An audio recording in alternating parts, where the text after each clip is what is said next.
Hey, good morning, neighbors. So, been talking a lot about things that we measure and how we measure them. And really, the big question is why? Why am I trying to make folks aware of some of the cool sciences we do? Basically, it's about pollution, understanding where pollution is and what it is, and how hard it is to stop because it underlies the cans on your shelves in the grocery store. Um, and the energy we use, no matter the source. So, what's going on here? Well, we need to understand pollution to have a future. And it's not only our own pollution, it's what the environment can throw at us as well, which is, the weather changes and things. So we do need to be able to respond. We should be able to because we understand this stuff. So pollution in general is really my story, but the biggest one is nuclear waste.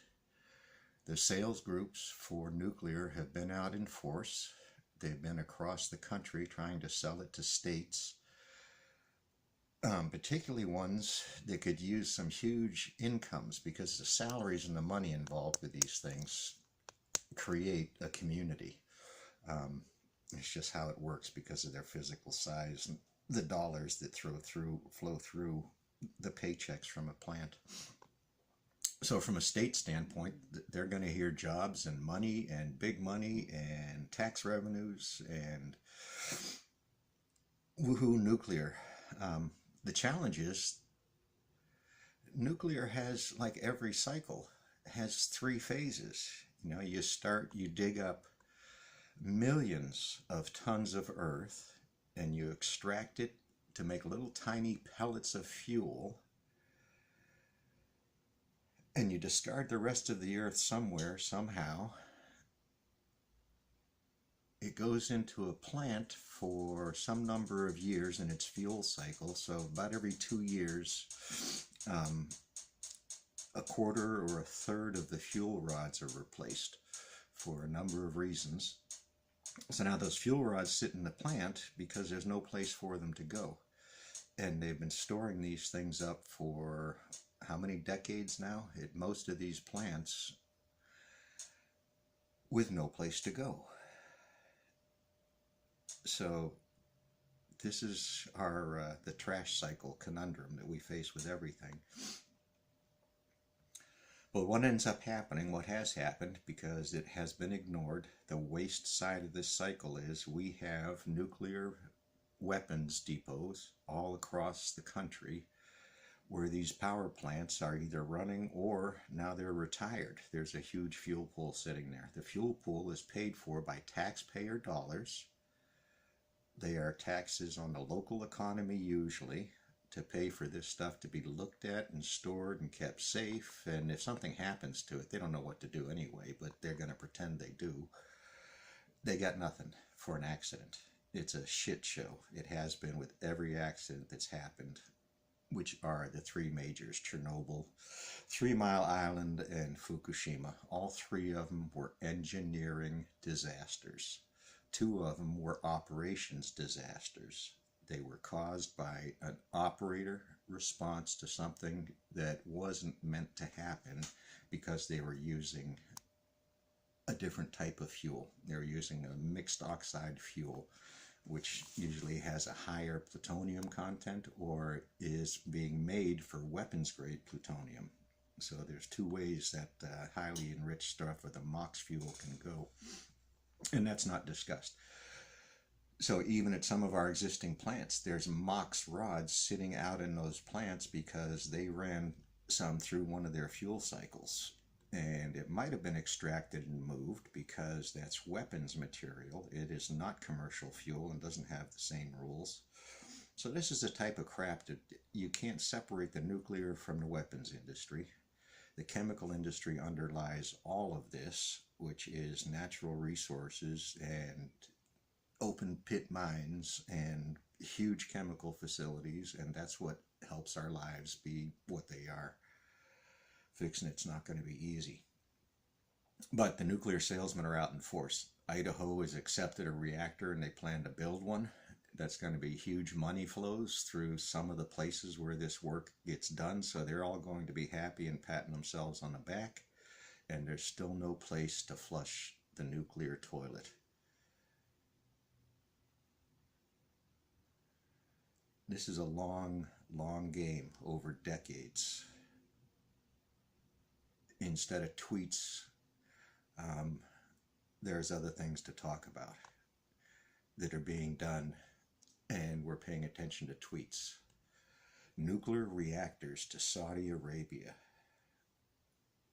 We helped the Israelis bomb a nuclear reactor of Saddam Hussein. I've got a story about that, a professional one, with one of the instruments that was in that plant. So, another story. So this one's anti-nuclear. Nuclear gang has nothing.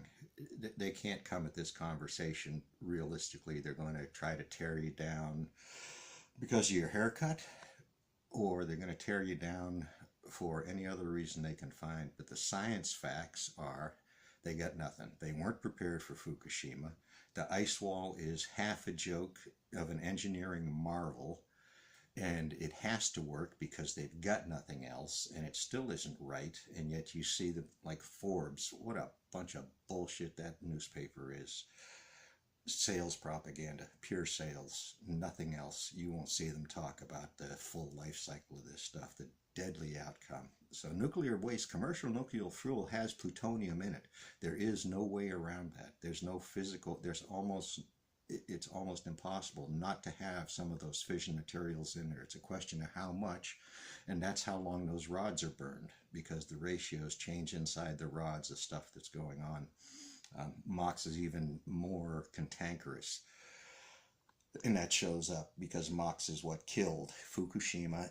I'm sorry, MOX is what killed. There was MOX in Fukushima, which is a plutonium story, but there was MOX in both 3 Mile Island and,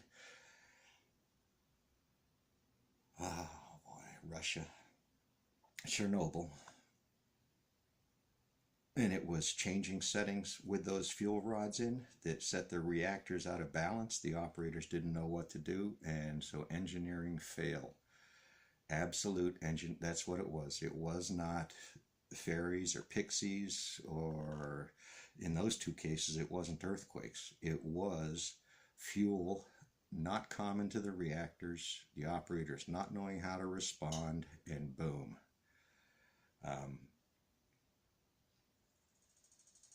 Things like plume maps, dispersion maps are hugely important, and yet we don't see real ones. The change over time of these things, we've had 8 years, and yet we don't see anything big on the decay of those hundreds of isotopes that were released and released to the atmosphere, because it's apparent that most of the fuel seems missing from the reactors, all 3 of them that were running. We don't know how much is missing from the spent fuel pools, and it's an easy tell if you measure the weights of the fuel bundles, but we don't hear about that. So we measure things. There's a reason we measure things. There's people that understand why they're measured, and why they won't talk about it is a matter of probably a paycheck and a comfortable way of living as much as anything. Because hell, you get fired, you lose your insurance, you lose your paycheck, you lose your family way of life, and you get blackballed from this industry. So there you go. Somebody said it. Be good. See if it gets posted. Man, I wish there was more time in the day.